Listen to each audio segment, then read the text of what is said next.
আইন উপদেষ্টা ডক্টর আসিফ নজরুল জানিয়েছেন, বিএনপির ভারপ্রাপ্ত চেয়ারম্যান তারেক রহমানের দেশে আসার ব্যাপারে আইনগত কোনো বাধা থাকলে সর্বোচ্চ সহযোগিতা করা হবে।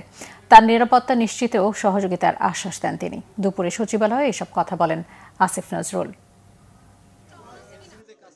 বিএনপির অ্যাক্টিং চেয়ারম্যান জনাব তারেক রহমানের বাংলাদেশে আসার ব্যাপারে কোনো রকম আইনগত বাধা আছে বলে আমার জানা নাই। আর যদি কোনো বাধা থেকেও থাকে, এটা অবশ্যই আমরা জানলে ওনাকে সর্বোচ্চ সহযোগিতা করব। ওনার নিরাপত্তার ব্যাপারে আমরা সর্বোচ্চ সহযোগিতা করব। আর আমার মনে হয় যে আমি নিজে বিশ্বাস করি কোনটা উপযুক্ত সময়, এটা সবচেয়ে ভালোভাবে নির্ধারণের ক্ষমতা ওনার রয়েছে।